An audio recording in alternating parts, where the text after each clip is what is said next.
Hello students and welcome to my UPSC journal. हम कर रहे हैं एनसीईआरटी फ्री सीरीज, जिसमें आज हम स्टार्ट करने वाले हैं geography NCERT class 11 fundamentals of physical geography. लेकिन शुरू करने से पहले आप लोगों से एक जरूरी बात करनी है। तो देखो 6 से 10 तक के हमने सारी ही एनसीईआरटी अच्छे से कवर कर लिए हैं, बेसिक हमने सारा ही पढ़ लिया। अब 11th की दोनों और 12th की दोनों एनसीईआरटी यानी कि जो 4 एनसीईआरटी होने वाली है, ये होने वाली है सबसे ज्यादा इंपॉर्टेंट। तो आज से ही आपको ये मेक श्योर करना है कि आप सारे लेक्चर्स अच्छे से लो, पूरे फोकस के साथ लो। कोई भी टर्म कोई भी कॉन्सेप्ट समझ ना आए, तुरंत वीडियो रोक के पहले उसे कॉमेंट करो ताकि आप भूल ना जाओ, ठीक है। बिकॉज ये जो एनसीईआरटी हम आज से स्टार्ट करने वाले हैं 11th एंड 12th, ये दोनों ही बहुत ज्यादा इंपॉर्टेंट हैं फॉर ज्योग्राफी। यहाँ से डायरेक्ट एनसीईआरटी से क्वेश्चंस आ चुके हैं, तो इसीलिए हमें इन्हें लाइटली नहीं लेना, ठीक है। आज हम करेंगे चैप्टर नंबर 1। हमारे चैप्टर का नाम है ज्योग्राफी एज अ डिसिप्लिन। इस चैप्टर में सबसे पहले समझेंगे ज्योग्राफी क्या होती है, उसके बाद जानेंगे कि ज्योग्राफी पढ़ना जरूरी क्यों है।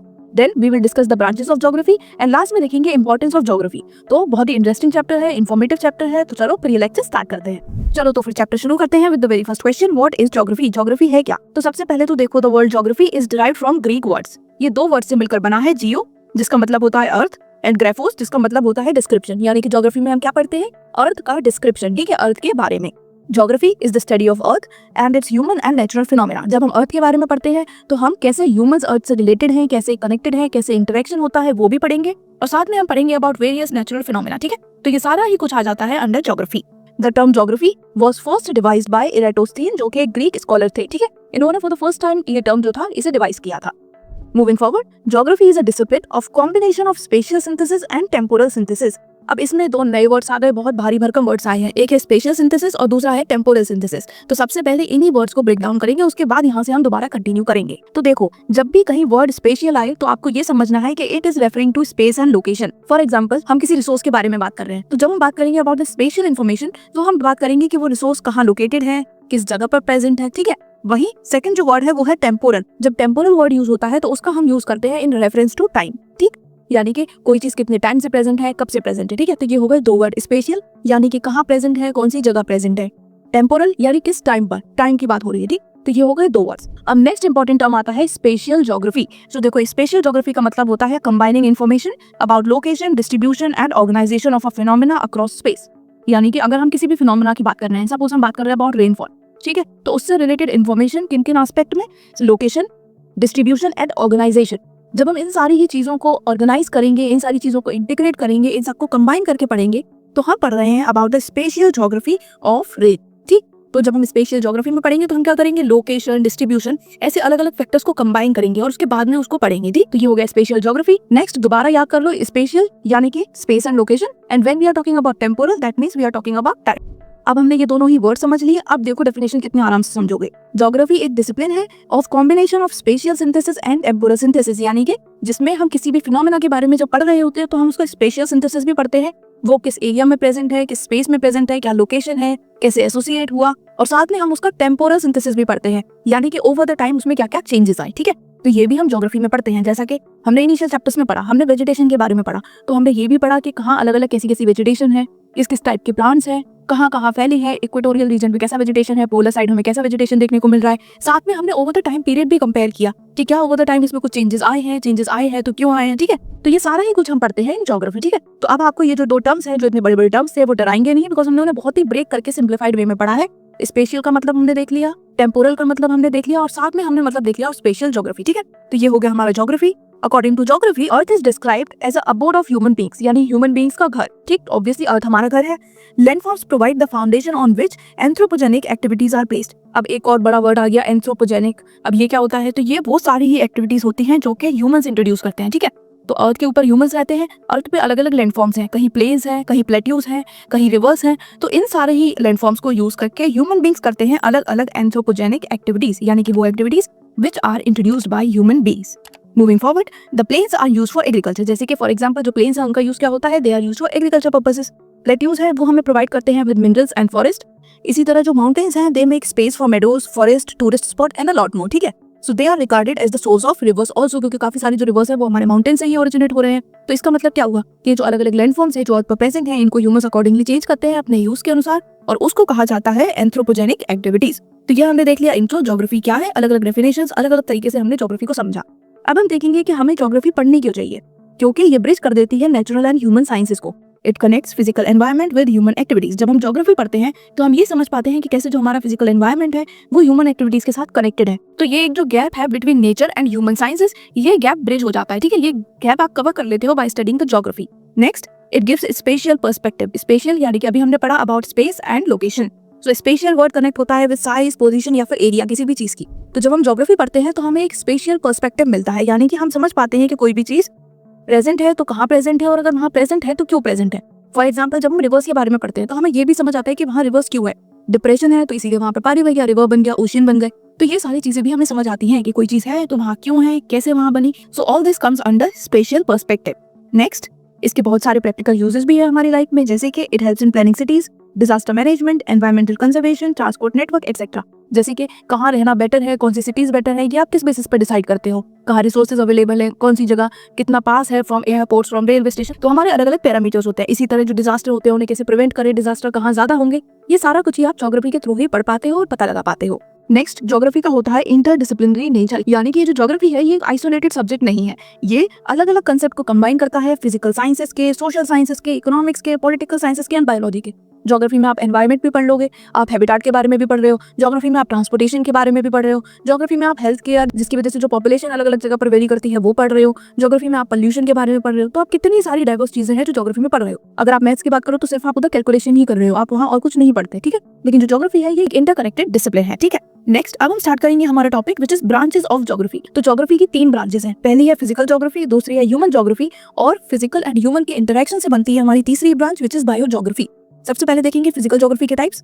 So first is geomorphology. Geomorphology में हम क्या पढ़ते हैं, हम पढ़ते हैं ज्योग्राफी जो डील करती है with the study of landforms, formation of landforms and associated courses, यानी कि जो लैंडफॉर्म्स हैं उनके बारे में पढ़ेंगे, कैसे ये लैंडफॉर्म्स बने इनके बारे में पढ़ेंगे, और बाकी एसोसिएटेड टर्म्स जानेंगे जैसे कि प्लेन्स कैसे फॉर्म हुए, प्लेट्यूज कैसे बने। तो ये सारा कुछ हम पढ़ते हैं जियोमॉर्फोलॉजी। Next is climatology. तो ये तो नाम ही बता रहा है, क्लाइमेटोलॉजी में हम पढ़ेंगे about climate. So it includes the study of atmospheric structure, atmosphere के स्ट्रक्चर के बारे में पढ़ेंगे, elements of weather, climate, climatic types and climatic region, ये सारा कुछ पढ़ेंगे कि किस जगह पर कैसा क्लाइमेट है, वैसा क्लाइमेट वहाँ क्यों है, क्या क्या चीजें हैं जो किसी जगह के क्लाइमेट को अफेक्ट कर रही है। तो ये सारा कुछ आप पढ़ोगे climatology. Next, hydrology. So hydrology, ये भी नाम से पता चल रहा है, हाइड्रो का मतलब होता है वाटर, तो हाइड्रोलॉजी में हम वाटर से रिलेटेड ही पढ़ने वाले हैं।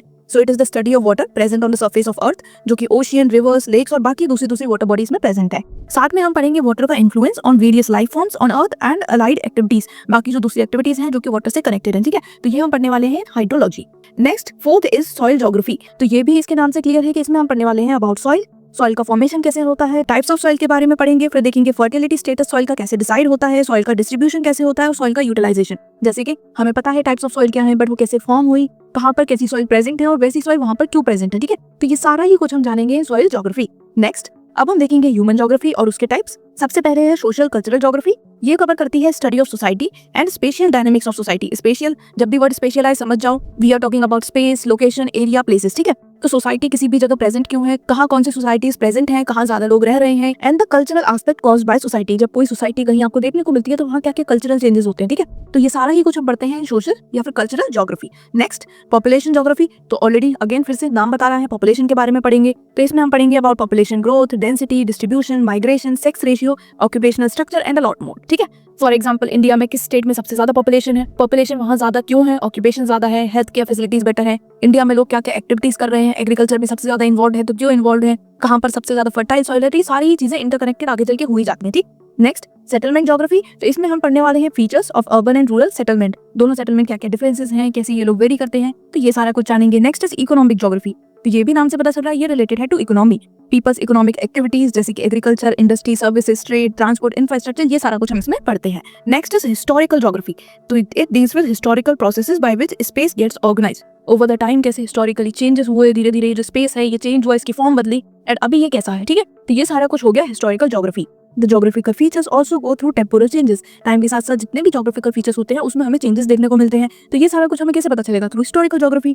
These are the issues of historical geography। Next, अब बात करते हैं about political geography. So this is the geography which is related to politics. इसमें हम पढ़ते हैं specially unbalanced results of political courses and the various manners in which political processes are themselves influenced by spatial structure। यानी कि इसमें हम पढ़ेंगे कि पॉलिटिकल स्ट्रक्चर की वजह से कैसे हमें स्पेशल वेरिएशन देखने को मिलते हैं, जैसे कि अलग अलग जगह की अलग अलग हमें बाउंड्री देखने को मिलेगी। कुछ जगह ऐसी होंगी जहाँ पर पॉलिटिकली काफी सारी चीजें बेटर हुई हैं, काफी जगह ऐसी होंगी जहाँ पर पॉलिटिकली इतना कुछ ज्यादा इनोवेशन नहीं हो पा रहा। क्यों? क्योंकि वहाँ पर इतनी रिसोर्सेज ही नहीं है। तो ये चीजें भी इंटरकनेक्टेड होती हैं। पॉलिटिक्स कनेक्टेड होती है to the spatial structure and spatial variation हमें देखने को मिलते हैं बिकॉज ऑफ पॉलिटिक्स। ठीक है, तो ये हो गई हमारी पॉलिटिकल ज्योग्राफी। अब हम देखेंगे number 3 which was biogeography. तो the interference between human geography and physical geography has led to the progress of biogeography. यानी कि जो ह्यूमन ज्योग्राफी है और फिजिकल ज्योग्राफी है दे आर कनेक्टेड। ठीक है, माउंटेन्स हैं, रिवर्स हैं, प्लेट्यूज हैं, प्लेन्स हैं, तो एक तरफ हमारे पास मोड ऑफ ट्रांसपोर्टेशन है, मोड ऑफ कम्युनिकेशन है, सेटलमेंट्स हैं, पॉपुलेशन है, ये सारी ही चीजें आपस में कनेक्टेड है। ये हमने इनिशियली 6 to 10 में बेसिक लेवल पे समझा भी है। ठीक है, तो इन दोनों के कनेक्शन की वजह से जनरेट होती है हमारी तीसरी ब्रांच जिसे बोला जाता है bio geography.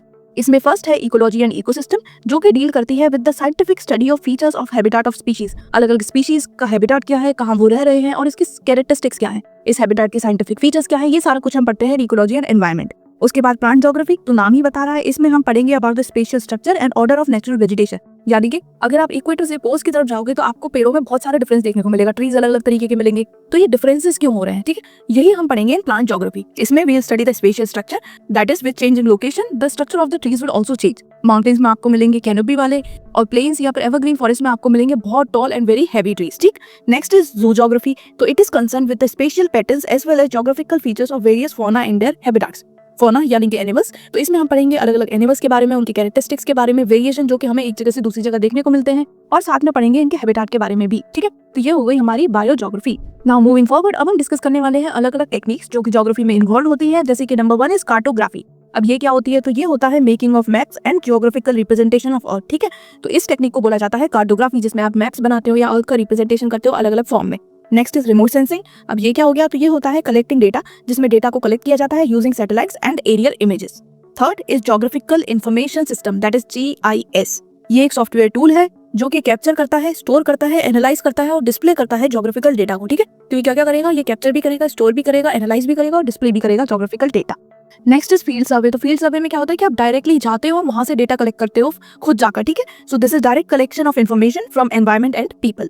And last is quantitative technique. तो क्वांटिटेटिव वर्ड आ गया तो ऑब्वियसली इसमें कैलकुलेशंस होने वाली है, मैथमेटिक्स होने वाली है। So it is the use of mathematics and statics in analysing geographic data. ठीक है, तो जब हम ज्योग्राफिक डेटा को एनालाइज करने के लिए कैलकुलेशंस करते हैं, स्टैटिक्स का यूज करते हैं, तो वहां हो जाता है quantitative technique use.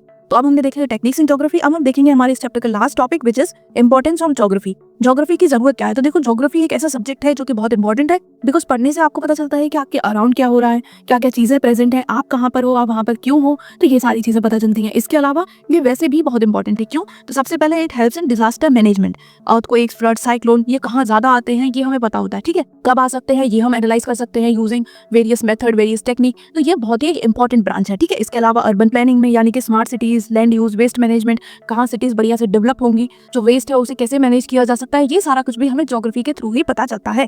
Next environmental conservation. अब ये कैसे पता चलेगा, क्योंकि ज्योग्राफी में हम पढ़ते हैं कि नॉर्मल एनवायरमेंट कैसा होता है, क्लाइमेट कैसा होता है, जगह कैसी होती है, and over the time climate change हो रहा है, डिफॉरेस्टेशन हो रहा है, बायोडाइवर्सिटी लॉस हो रहा है, तो कैसे हमें हमारी बायोडाइवर्सिटी को प्रिवेंट करना है, कैसे हमें ज्यादा से ज्यादा एफोरेस्टेशन करना है, ये सारा हम समझ पाते हैं। Next sustainable development. तो ये भी एक ज्योग्राफी से ही रिलेटेड टर्म है, जिसमें हमें ये पता चलता है कि जो रिसोर्सेज हैं उन्हें हमें बैलेंस्ड वे में यूज करना चाहिए, जुडिशियली यूज करना चाहिए, ताकि वो खत्म ना हो। बिकॉज जो रिसोर्सेज हैं वो काफी ऐसी भी है जो नॉन रिन्यूएबल है, दोबारा रिन्यू नहीं हो पाएंगी। So for the future generation we need to preserve them, and इसके लिए इंपॉर्टेंट है कि हम सस्टेनेबल डेवलपमेंट करें।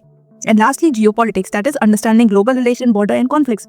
पूरी दुनिया में क्या हो रहा है, कहाँ किसके साथ ट्रेड कर रहे हैं, क्या इंपोर्ट हो रहा है, कहाँ कौन सा मिनरल ज्यादा अवेलेबल है, ये सारा पता चलता है। पॉलिटिक्स इस चीजों से बहुत कनेक्टेड रहती है, तो ये हम समझ पाते हैं। एंड लास्टली कॉन्फ्लिक्ट क्यों हो रहे हैं, फॉर एग्जाम्पल अभी की बात ले लो, इंडस वाटर ट्रीटी न्यूज में है तो क्यों न्यूज में है। ठीक है, तो ये सारा कुछ भी हमें ज्योग्राफी के थ्रू पता चलता है। तो ये हमने देख लिया importance of geography. Now let's move towards the conclusion. इस पूरी चैप्टर को पढ़ने के बाद हमने समझा क्या क्या, तो एक तो हमने ये समझा कि ज्योग्राफी एक डायनामिक एंड इंटरडिसिप्लिनरी सब्जेक्ट है। ये बहुत ही डायनामिक है, बहुत ही ब्रॉड है, इसकी बहुत सारी अलग अलग ब्रांचेस हैं, और साथ में जब हम ज्योग्राफी पढ़ते हैं तो इंटरकनेक्टेड वे में हम बहुत सारे अलग अलग सब्जेक्ट्स भी पढ़ते हैं। इकोनॉमिक्स की बात कर लेते हैं, सोशल चेंजेस की बात कर लेते हैं, पॉलिटिक्स की बात कर लेते हैं। ठीक है, तो ये बहुत अलग अलग चीजें, अलग अलग डिसिप्लिन भी हम इसके साथ पढ़ते हैं।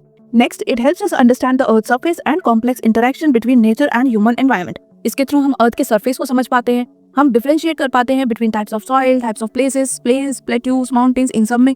साथ में हम ह्यूमन और नेचर के बीच में जो इंटरेक्शन होता है उसे भी समझ पाते हैं। And lastly it enhances spatial awareness, यानी कि हमें अलग अलग लोकेशन, अलग अलग एरियाज के बारे में इन्फॉर्मेशन पता चल जाती है। जैसे कि जब आप ज्योग्राफी पढ़ लोगे तो आप बता पाओगे कि कितने सारे प्लेसेस हैं जो इक्वेटर पे लोकेटेड है, इक्वेटर वाले प्लेसेस पर रेनफॉल का क्या पैटर्न रहता है, टेम्परेचर कैसे वेरी करता है, right. It also enhances your critical thinking ability बढ़ती है, you are able to analyse things better and decision making for solving real world problems. जब आप ये सारा कुछ ही जानोगे तभी आप जो रियल वर्ल्ड प्रॉब्लम्स आजकल हो रही हैं उनका आप एक सोल्यूशन निकाल पाओगे, राइट। बिकॉज जब तक आपको प्रॉब्लम ही नहीं पता होगा, जब तक आपको यही नहीं पता होगा कि एग्जैक्टली आपको करना क्या है, how you get to the solution. तो ये ज्योग्राफी जो है ये बहुत ही इंपॉर्टेंट सब्जेक्ट है हमारा, not just from UPSC point of view but एक हमारी डे टू डे लाइफ में भी इसका बहुत ही मेजर रोल है। ठीक है, सो विद दिस हमारा first chapter geography as a discipline is completed. अब अगर आपको कहीं भी कोई भी डाउट हो, कोई भी क्वेरी हो तो कमेंट में पूछ लेना, साथ में ये बताना बिल्कुल मत भूलना कि ये लेक्चर कैसा लगा। अब मैं मिलूंगी आपसे नेक्स्ट वीडियो में। Till then bye bye, take care, पढ़ाई करते रहो।